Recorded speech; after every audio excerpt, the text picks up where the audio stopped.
Hey there, let's wield another battery into existence.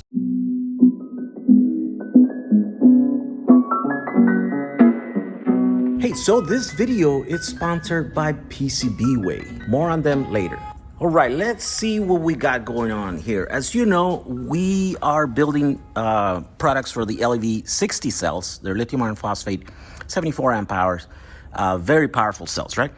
We have several versions of the 12 volt PCB boards like this that help you build batteries as easily as a battery can be, right? And so we have the 12 volt, I guess we got that covered. Like I say, several versions. We have several versions of the 24. We have one like this and then one that's long. Then we have the 48 volt, right? And these are, there's only one version, I guess. Yeah, it's just, there's several iterations of this. As you can see here, there's one voltage that is missing, and it goes in between right here. Between 12, 24, there's a 36 in between here. And that is missing. We don't have a board yet, so let's design one. Okay, so we are here at the drawing app, right? Where we're gonna make this this board. And first of all, I guess let's talk about why there's a need for a 36 volt board, right? 36 is very popular voltage. It's used, well, I would say mid-size equipment or components or, you know, devices. I would say like it's common in like forklifts, it's common on golf carts, it's common on like lawnmowers, stuff like that, right? So there are reasons why, I mean, 36 volts start, e-bikes start at 36 volts, the low end. Now, this battery is definitely gonna be too big for an e-bike, right? But so it's gonna be useful for that middle size, like maybe like a little moped, right? You can use two of these. And of course, you don't have to stick with this. You could make several battery packs and then connect them in series, and now you're at 72. So two of these boards, 36 volts, will work on a 72 volt battery, which is now you're starting to get into like, yeah, motorcycles, high performance golf cart, and then, you know, even some low end cars, EVs, will have 74 volts, low speed vehicles. So these are very useful. And the reason why we want to make a 36 volt is because then that makes a battery pack that is manageable. You can pick it up, you can house it, you could, you know, if we were to make a 72 volt thing like this, then it becomes like really big and really heavy. And so you don't want to, you want to do it in parts so that it's manageable, right? And so that's why we're doing the 36, because it's helpful for the smaller, you know, mid-size vehicles like that or applications. And then you could also put, you know, several of these in series, and then you can grow and go from there. So of course, again, if you watch any of the series of these videos that I'm doing where we're designing all kinds of these boards, and you already know what we're gonna do. And that's why I'm not gonna do like from the start, right? So all we're doing here, we're taking a design from the 48 volt PCB, right, bus bar that we already have, and then we're just chopping it because, you know, the 48 volt requires 16 cells, and this one requires 10 cells, 1, 2, 3, 4, 5, 6, no, 12 cells, right? So we're chopping about 4 cells off of this design, and then we're just relabeling that, and then just changing the things. Like one of the things that we're going to change, so look, so here's where the cells are at, right? These are the 2 holes right here, and they're reinforced by these vias right here to connect the one layer on the front of the board to the one in the back of the board. And that's a good idea to do because these can carry quite a bit of power. Again, these cells can do about 600 amps, so that's quite a bit of power. So then the other thing that we're gonna do is on here. So now this is the top layer of copper that we're connecting. So this is gonna be this is a positive pad right here. And then this is gonna connect this is the cell, well, this would be the last cell. Cell 1 is always starting with the negative, right? This is connecting to this, cell 2, and then it's gonna zigzag all the way up. And then that's gonna cross over to this cell and then zigzag this way. This is how you build a battery pack, right? And so, of course, you don't have to use this board. You could also just use connecting you know, aluminum or copper bars, or even we make PCB bars that go here, right? But then when you're gonna use a BMS, then you have to run wires to every single one of these pads, right? Because then those are the balance leads. Now, what this board was doing is helping to keep the battery, well, to mechanically hold it together, right? Because this board is strong. It's made out of fiberglass, right? A composite material. And so then it'll keep it like that. But it also then conducts the electricity, and it uses these traces right here to then do the balance leads into a connector right here. Again, sorry if you've heard this from all the other boards, but this is for, if you're watching this for the first time, this is the idea behind this board right here. It just makes it so much easy to build. Anyone, first timers can build a battery, and then all they have to do is follow all the guides and all the symbols and all the I have written here instructions and even where to buy the components to make this board and stuff. And so it's really, really easy. That's what this product is for, but not just for beginners. Someone that just doesn't want to build something neat and is repeatable and stuff, these boards are good for that, right?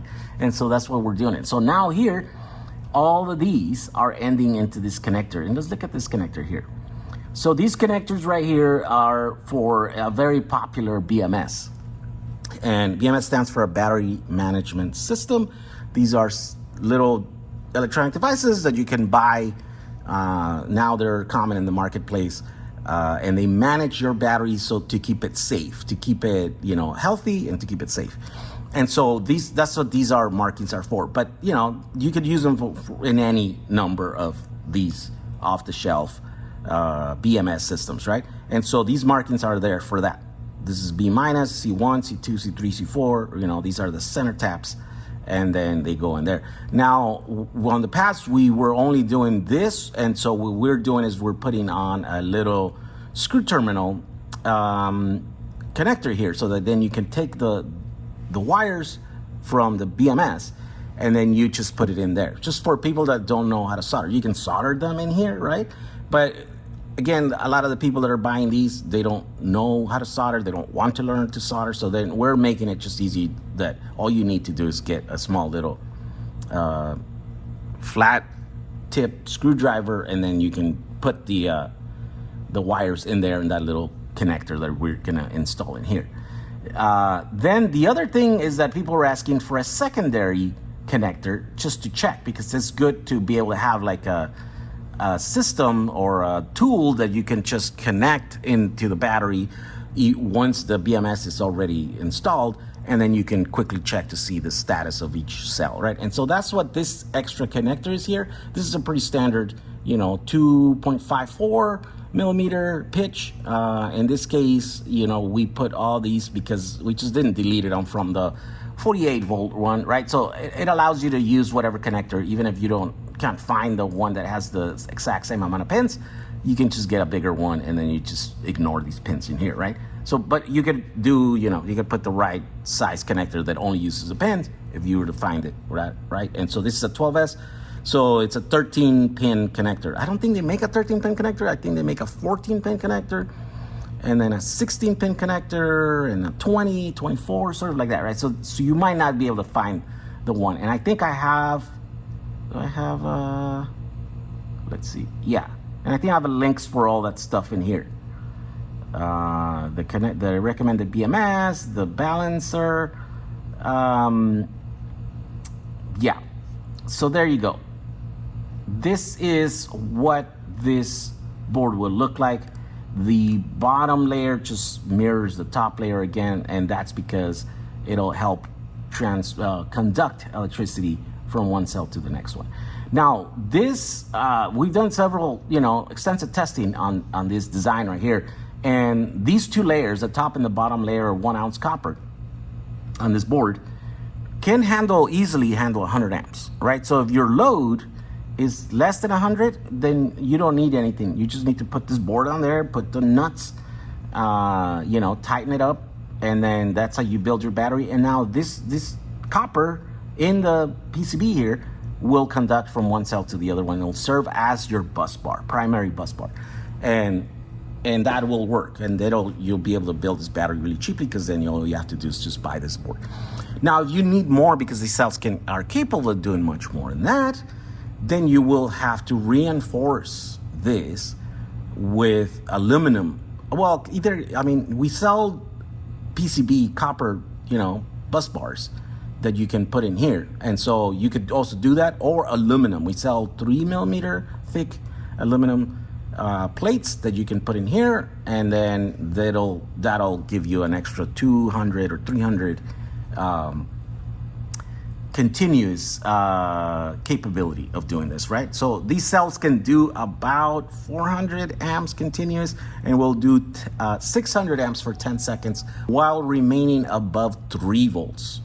So if you need 600 amps out of this battery, the 3mm aluminum plate will be able to handle that, right? And for 10 seconds, and it does that while staying above 3 volts. And that's the reason why it's 600. It's an important, these cells will give you more than 600 amps.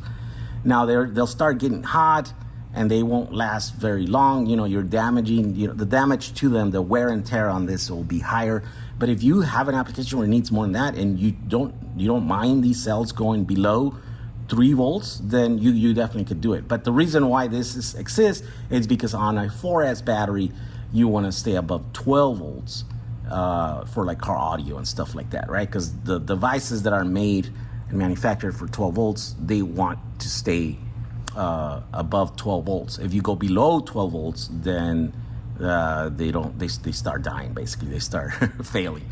And so this is what this battery here is for. But like, you could definitely put these, a single one or a couple of these in a forklift, 36 volt forklift, and it will definitely could give you the power to run that forklift. Now, at 74 amp hours, it's not gonna run very long, right? But if you need longer run time, then you add more batteries like this. And the same thing for golf carts, and the same thing for whatever other device or whatever other vehicle that you want to use this for.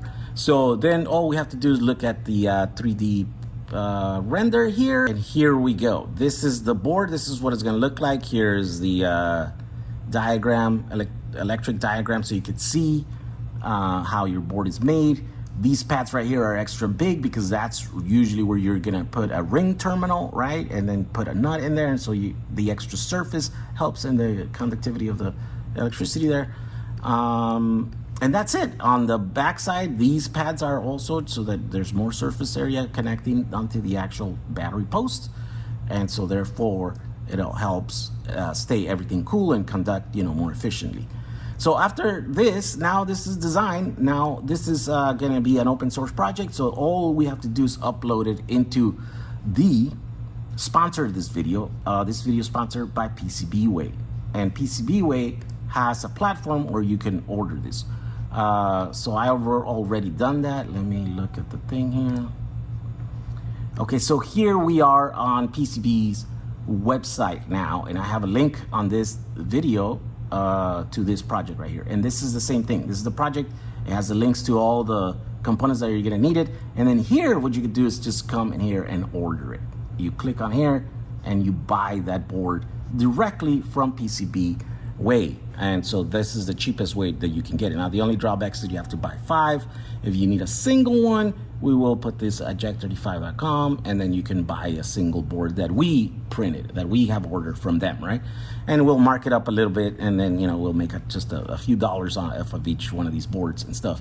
And so if you need a single one, then the cheapest way is just to go to our website and get it. But if you need more than 5, then getting it here would be the cheapest way. You just add it to the cart, you order it, and here you have the freedom to also specify the color and then the thickness of the copper here. Now, let's say that you need 200 amps. It's probably cheaper to then do 2-ounce copper on these boards instead of doing the 1-ounce copper and then buying the plates, the aluminum plates that are linked here below, right? And so, yeah, you could also do that. You have flexibility to do that in here in this thing, right? So if you are buying it from us, we're gonna have just the regular 1-ounce copper, and then we have these bars available also. So once you do that, PCBWay is usually really good. They can, within like 45, 72 hours, they can make it and then they ship it to you. And then, 1 day or 2 days of travel time from China, then you can get it, right? So you can get it as quick as 4 days or something like that. And then it comes in the mail. So let's look at the actual board. We decided to make it blue just to differentiate from all the other ones, right? What I've done here is added the green connectors. These are the ones that have the little holes, and then you just use a tiny little screw to put the BMS. Other than that, it's just what I did here was just cover the bottom so that it's not exposed, just in case, just for security, because you could. The top of the cells is metallic, but it does have this thing here, the isolator, and this is right in the middle of that. But I don't know, just extra security, put another extra little layer. So what we're gonna do now is put the battery together, and it's very easy. All you have to do is,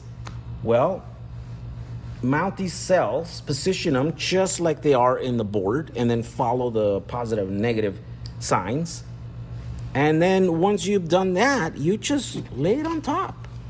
Make sure, everything matches. Negative, negative, positive, positive, okay. And then what you do is you put it in here. And you will have to, it's gonna be tight. I mean, not tight, but there's not a lot of wiggle room here. There we go. Again, so if your application, your load, right? If you're, whatever you're gonna power with this, if it's less than 100 amps, okay, if you bought our cells, if you bought the cells from us, they come with these nuts. They're M8s, and they're high quality, and they have serrated flange edges, right? And so these are really good. Once you put them on here, they don't back themselves out, right? And of course, you can put it in there, and this will secure it really tightly. You don't need to have anything else. And then once you put them on there, they won't work themselves out, even if there's vibrations and stuff, right? Now, if you're going to need more than 100 amps, then what you have to do is get the set of bus bars right here, right? So there's this one right here, it's a 43 millimeter, so that one will go over here. And then all the other ones are gonna be the 55 millimeters. So you put those on here.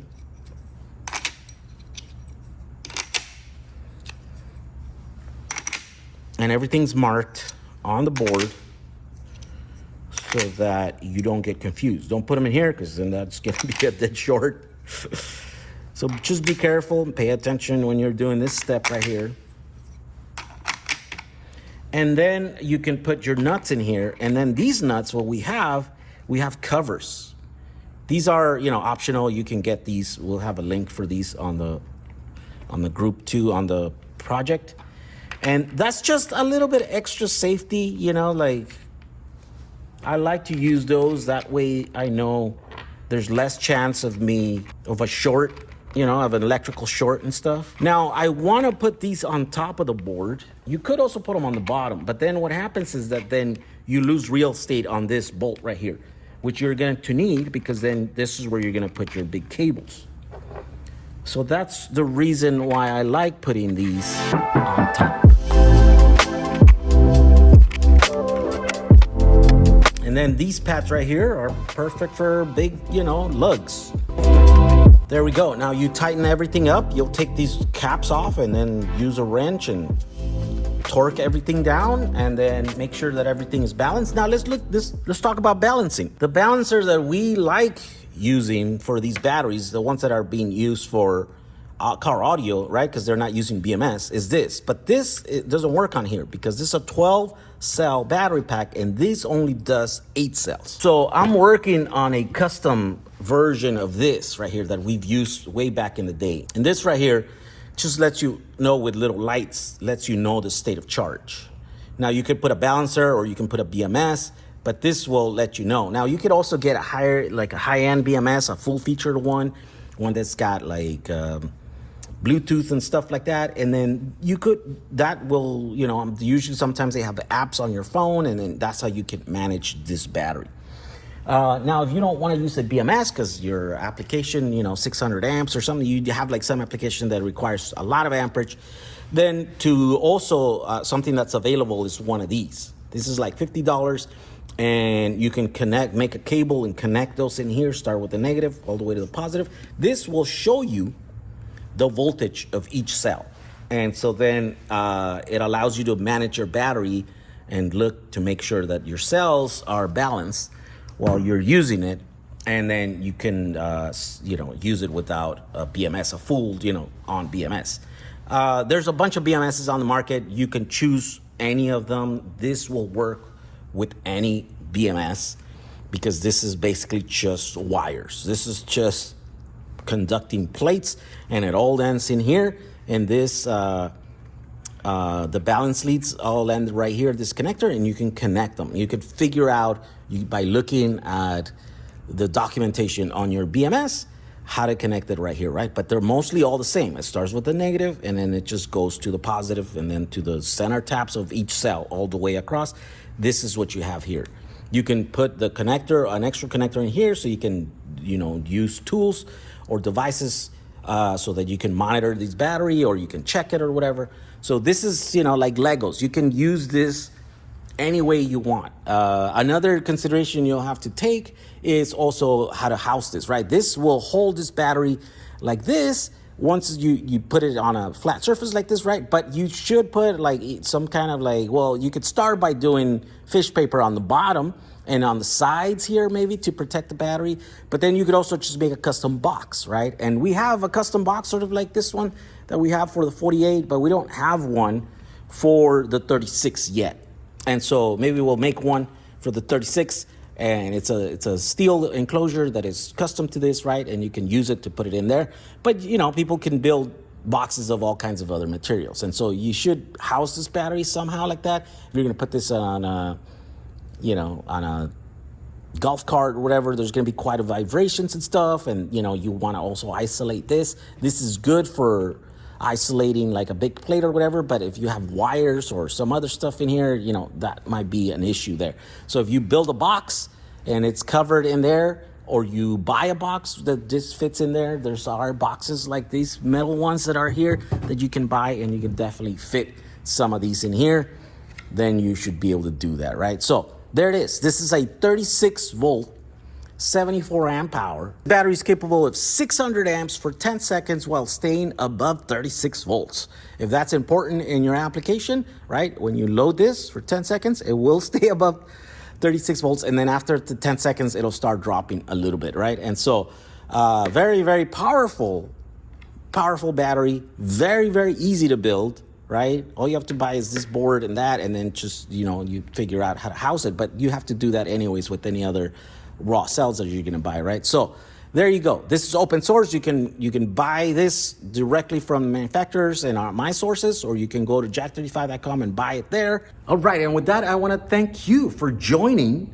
the DIY battery movement, right? You are part of a big movement. We've been doing this now for a good almost 10 years. We're building batteries on the DIY. Instead of buying plug and play batteries, we're building them and stuff. And so yeah, you can save a lot of money. You can learn a lot from doing this sort of stuff. And so this is pretty exciting. I also want to thank PCBWay. PCBWay is the sponsor of this channel. They help us build these boards in here and make it easy for people to build batteries.